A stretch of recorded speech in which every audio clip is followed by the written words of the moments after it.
Shalom, salam sejahtera bagi saudara yang dikasihi Tuhan. Apa kabar hari ini? Semoga kita tetap kuat dan penuh pengharapan. Mari kita siapkan hati untuk menyambut firman Tuhan. Kita bersaat teduh. Kasih karunia dan damai sejahtera dari Allah Bapa Tuhan kita dan dari anaknya Tuhan Yesus Kristus menyertai saudara sekalian. Amin. Firman Tuhan untuk kita pada hari ini, Sabtu 4 Desember 2021, tertulis dalam kitab Wahyu 22 ayat 10. Lalu ia berkata kepadaku, jangan memeteraikan perkataan-perkataan nubuat dari kitab ini, sebab waktunya sudah dekat. Demikianlah dikatakan. Saudara yang dikasihi Tuhan, sesungguhnya Yesus akan datang untuk menghakimi orang yang hidup dan yang mati. Orang yang hidupnya berjalan seturut dengan kehendak Tuhan, tentu dia akan bersuka cita. Tidak ada ketakutan ketika Yesus datang. Hidupnya akan berbahagia karena orang-orang benar, orang-orang yang melakukan kehendak Tuhan di dalam kehidupannya, tentulah dia akan mendapatkan upah dari setiap perjuangannya. Berbahagialah orang yang menuruti perkataan-perkataan dan nubuat kitab ini. Demikianlah dikatakan di dalam Wahyu 22 ayat 7. Tidak ada kengerian, tidak ada ketakutan bagi mereka yang sudah siap di dalam menjalani kehidupan. Hidup bagiku Kristus dan mati adalah keuntungan. Demikianlah yang dikatakan oleh Rasul Paulus. Bagaimana ketika dia di dalam menjalani kehidupannya penuh dengan penderitaan, penuh dengan kesulitan, pergumulan berat, tetapi tidak sekalipun dia meninggalkan Tuhan. Dia taat di dalam iman terus sampai mati. Kedatangan Tuhan adalah untuk membuktikan bahwasanya apa yang sudah dinubuatkan oleh para nabi dan hamba-hamba Tuhan itu adalah kenyataan. Oleh karena itu saudaraku yang dikasihi Tuhan, melalui nats kita pada hari ini, kita diajar untuk kembali mengingat siapa diri kita di hadapan Tuhan. Ketika kita diciptakan, ketika kita dijadikan, tentu Tuhan merencanakan sesuatu yang baik dalam hidup kita. Dan di dalam perencanaan yang baik dalam hidup kita, Tuhan menginginkan yang baik keluar dari dalam hidup kita. Artinya, Tuhan menginginkan kita menjadi orang yang baik di dalam kehidupan kita. Orang yang taat, yang penurut, dan mau melakukan apa yang dikehendaki Tuhan. Dan jikalau di saat kita sedang lemah, mungkin kita sedang mengingkari janji kita kepada Tuhan, kita melakukan dosa. Tetapi ketika kita mengingat kembali bahwasanya Tuhan akan datang, maka kita berbalik dan sadar akan segala dosa-dosa kita. Dan kita mau bertobat, tersungkur di depan kaki Allah untuk memohon pengampunan Tuhan. Tentu penyerahan akan penyesalan diri di hadapan Tuhan itu tidaklah sia-sia. Karena Tuhan menginginkan pertobatan, bukan kematian orang fasik. Dari dulu sampai sekarang Tuhan menunggu kita untuk kembali kepadanya, untuk hidup berjalan di dalam jalan kebenarannya.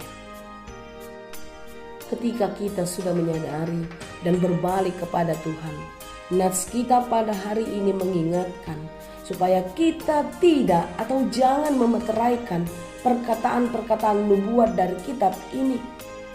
Artinya apa? Segala sesuatu yang baik, segala pemberitaan yang baik tidak boleh berhenti hanya pada diri kita sendiri. Pertobatan tidak berhenti pada diri kita sendiri, tetapi di dalam kehidupan kita kita berguna, kita berdampak bagi orang lain, sehingga melalui kehidupan kita semakin banyak orang yang tahu dan sadar akan hidupnya, sehingga mereka pun kembali dan berbalik ke dalam jalan kebenaran seperti yang diinginkan oleh Tuhan. Waktu Tuhan sudah dekat. Harinya Dia akan datang untuk memberi penghakiman akan dunia ini. Siapa yang berbuat jahat, maka tentulah bagiannya kematian. Tetapi siapa yang berbuat baik, dia akan beroleh kehidupan. Tentu kehidupan yang kita peroleh ketika Yesus datang kedua kali tidaklah sama dengan kehidupan kita ketika kita hidup di bumi ini. Kehidupan yang diberikan Allah ketika Yesus datang kedua kalinya adalah kehidupan yang kekal, di mana di dalam kehidupan itu tidak ada lagi kematian, tidak ada lagi kesusahan, tidak ada lagi kesedihan, tidak ada lagi ratap tangis penderitaan.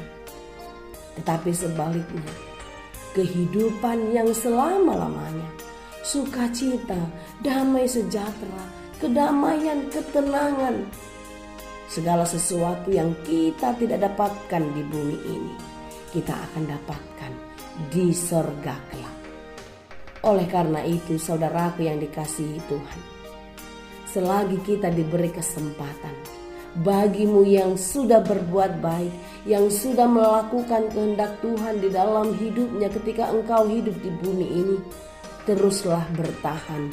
Sekalipun banyak cobaan, sekalipun banyak godaan yang akan mengganggumu untuk terus berbuat kebaikan, bertahanlah, hiduplah di dalam kekudusan, dan kuduskanlah dirimu senantiasa. Karena ketika Tuhan datang, Dia tidak datang dengan tangan yang kosong. Dia datang membawa hadiah, membawa upah bagi mereka yang setia. Wahyu 22 ayat 12 berkata, "Sesungguhnya aku datang segera dan aku membawa upahku untuk membalaskan kepada setiap orang menurut perbuatan." Percayalah saudaraku, segala sesuatu yang baik, perjuangan di dalam kehidupan yang kudus ketika kita hidup di bumi ini, itu tidak pernah menjadi sesuatu yang sia-sia.